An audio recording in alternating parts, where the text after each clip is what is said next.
I'm going to show you how to make my minestrone soup today. So first we're going to use our Instant Pot. We are going to set that to saute,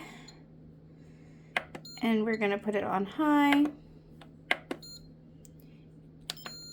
And we are going to add about 2 tablespoons of your favorite olive oil in here.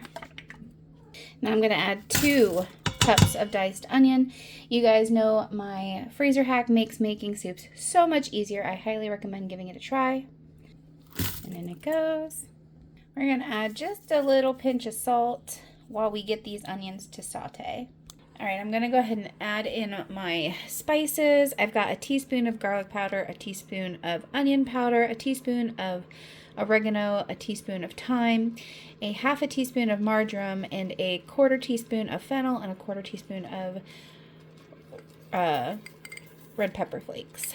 I'm just going to add that in with the onion. We're also going to add in 2 tablespoons of tomato paste. Go ahead and mix that all around.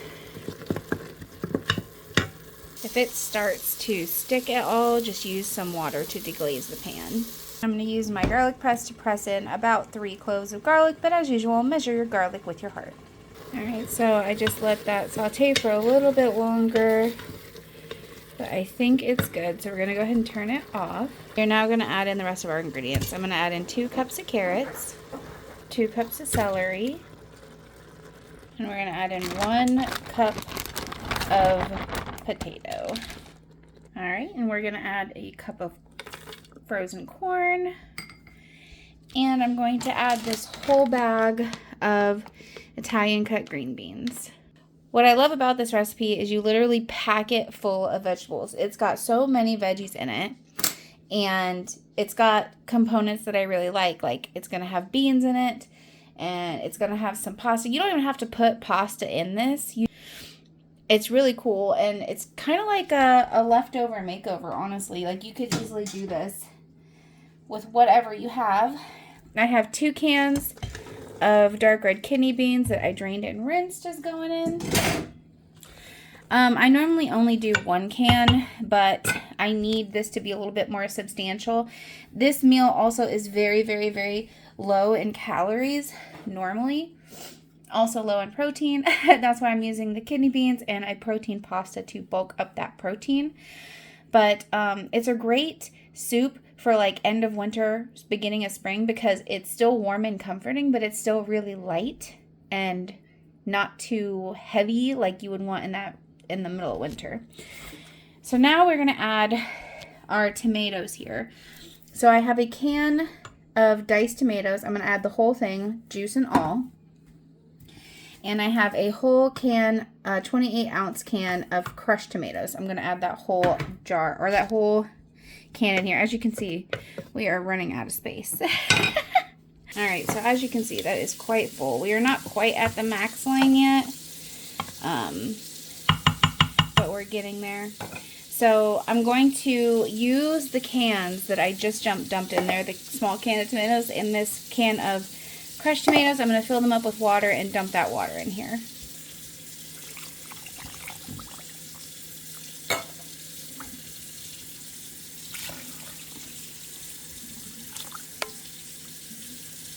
Alright, it is very, very, very full. So we're going to go ahead and stir this around and try to mix everything together. Now, the soup doesn't need to be pressure cooked. That's not why I have it in here. I just have it in here for convenience. We're just going to cook this kind of like how you would in a crock pot. So like if you have a crock pot, that would work too. And we're not cooking the pasta in here. We're actually going to cook the pasta separately and then add it in after. Just because I don't want the pasta to get too soggy. Add salt and pepper. I'm going to add probably 3 teaspoons of salt in here. I am going to use bouillon. I just got salt everywhere. I'm going to use bouillon paste too.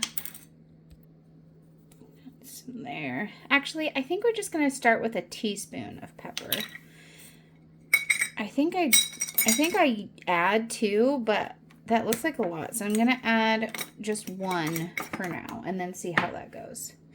All right, we're going to go ahead and mix that in. And Then we're going to add our bouillon paste in here, which is almost our last ingredient. So I have this super delightfully herby Italian herb bouillon. I'm going to use 2 teaspoons of this. If you don't have this, just use more veggie broth. I'm not really measuring per cup of broth for this. So I'm just adding it just for extra flavor. But if you don't have that, that's totally fine. You can literally just use extra herbs or just skip it altogether. That's going directly in there. We are going to add quite a lot of veggie bouillon. I would say I'm going to add about 1/4 cup of the bouillon paste to this. If you're looking for the teaspoon measurements, why won't you focus? Thank you. If you're looking for the teaspoon measurements, honestly, I would say maybe 8 teaspoons of bouillon paste, but we're just going to measure out 1/4 cup. And I know this seems like a lot of veggie paste, but I promise you it is going to be worth it, because listen, this is a lot of soup. Like, this is a big boy Instant Pot, okay? This is a lot of soup. All right, now we're going to give this one more final mix and try to get that bouillon paste mixed in there really well. And then I remember there was one more vegetable I forgot that I need to add in here. So we'll add the last vegetable in and then our final ingredient before we cook this bad boy. I literally forgot about the only vegetable I actually have to prep for this, because everything else has been pre-portioned and frozen, or it already was a frozen vegetable. But we got a zucchini here, a very sad looking zucchini. We're just going to chop this up into small-ish pieces and add that in. Zucchini is something that I usually don't eat on its own, but I do really like it in the soup. So I just sliced these up into half moon shapes. I sliced the zucchini in half, and you go. All right, guys, we're almost there. I know this is so much soup, but this is gonna get consumed for the rest of the week by me. This is gonna be my lunch for the week, and also whatever's left is gonna get frozen. So good meal prep and good freezer prep. All right, and we're gonna add 3 little bay leaves. We're gonna kind of press them down just a little bit, just a tiny bit, but they're gonna stay on top. All right, now time to cook this. So we're gonna slow cook this, and we're going to select soup, because normally I would cook this at high temperature for like an hour and a half to 2 hours, but I am not going to eat this right away, so I think cooking it for 4 hours at low temperature will be better. It is time to cook our pasta for the minestrone. I'm going to be using these protein stars from Boria. We don't have to make this whole box. We're probably only going to use like 2 cups of pasta, but I'm going to cook the whole box, and I will use the pasta that's left over for something else. Make sure your water is nicely salted. After your soup has cooked for a while and your veggies are starting to get soft, you're going to want to remove your bay leaves. At this point, we will taste and see if we need to add any salt or pepper. I think it tastes really good as it is. I would say maybe I would add a little bit of pepper. But at this point, we are going to go ahead and add our pasta. And we're going to mix that in.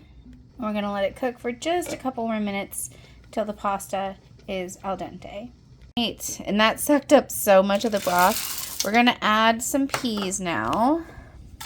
I always add the peas last because I really don't want them to cook too much. I am going to add more broth because I do like it to be a bit soupy. But that is up to you if you want it to be more brothy or not. All right, and there we go. Yeah, because I like mine to be a bit soupier.